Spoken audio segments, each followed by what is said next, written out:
Some 460 million years ago, the Earth is a violent and dangerous place. Dinosaurs stalk the volcanic landscape. Oh, sorry, Frank. There were no dinosaurs in the Ordovician period. They came later, in the Triassic period. Dinosaurs make a good intro. This is the miracle of copper, Frank, not Jurassic Park. Have it your way. Drop the T-Rex. Okay, the Earth is a violent place. So what was stalking the Earth then? We've got plankton and maybe the odd shellfish. Plankton?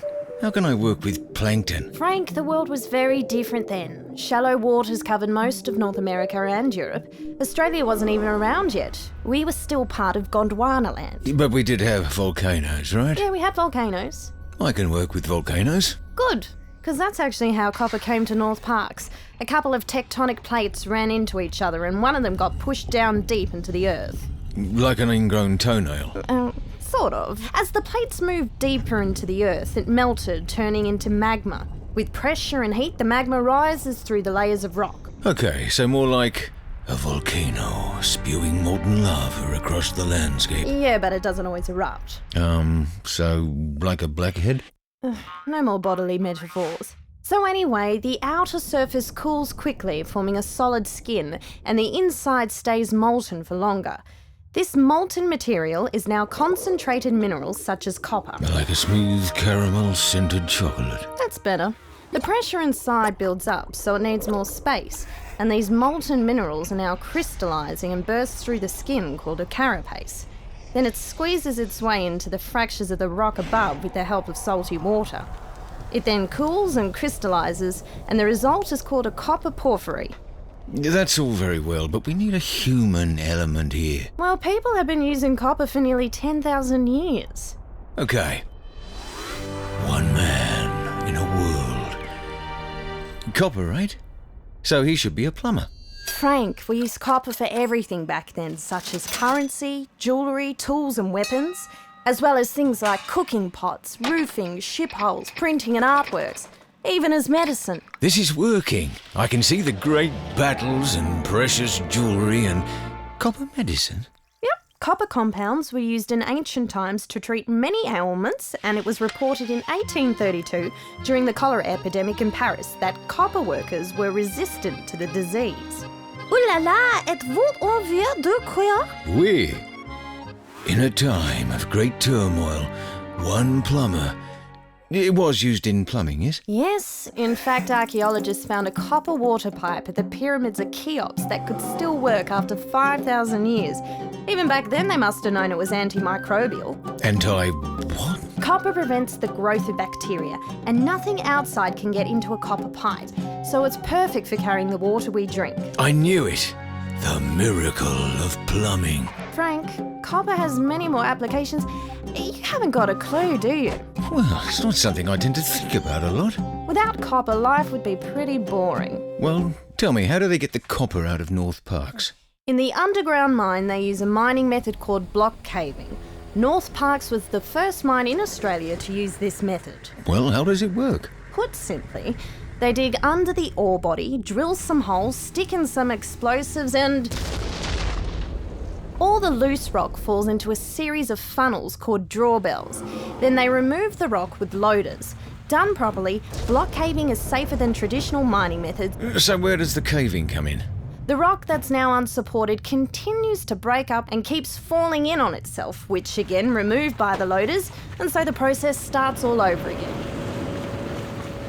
Then what? Those rocks are then dumped into the underground crusher so we can put them onto a conveyor belt and move them up to the hoist. The rocks hop onto the overland conveyor, which takes it over 2 kilometres across the site. They rise up to the top of the reel tower and get dumped onto the stockpile. It's a roller coaster ride like no other. With a harder landing. Now these smaller rocks are ready to be processed, so they have to grind them down again into a series of grinding mills, which turns them into a fine powder. So after all that blasting, hauling, conveying and grinding, the process now changes from brute force to applied chemistry.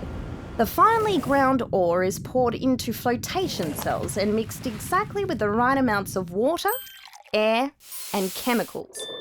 This causes all the copper-bearing minerals to cling to the air bubbles and take a free ride to the top of the flotation cell, Looks like a giant bubble bath. with the copper sitting on top.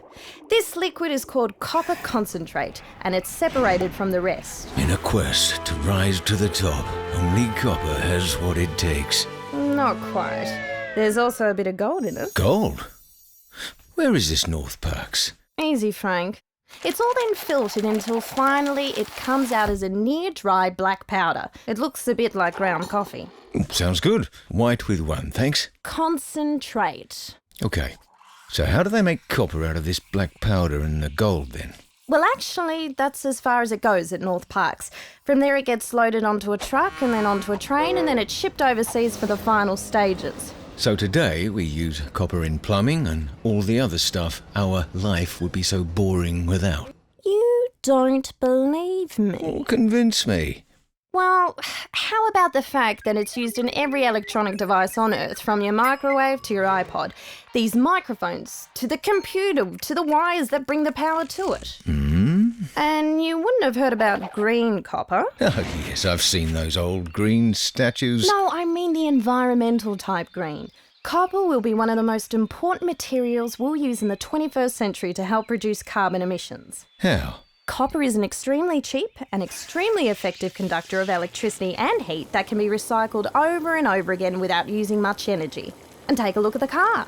Today we're moving towards smart hybrid cars and all-electric cars. So? What do you think the main ingredient will be? Copper? You got it. Renewable energy such as wind farms, solar power, thermal and hydroelectricity, all of this uses copper in one way or another. It will also be an integral part of the smart green homes of the future. From tankless, on-demand water heaters, to solar collectors, to smart wiring the home for computer control. All of this requires... Copper. Copper also helps fight disease. Copper and bronze surfaces are being trialled all over the world in hospitals to prevent infections such as staphylococcus, and it's even used in nets at fish farms to reduce the need for antibiotics. Copper. It fights disease. We even have copper inside of us. It's in every one of us. It's one of the few elements that's essential to human health. It's essential to our very existence. You'll find that copper plays a part in almost all the methods that help us to become more energy efficient, which in turn helps to create a sustainable world for future generations. The miracle of copper. I think you got it. Yes, I think I've got it. Okay, you can stop now. Yes, I can stop.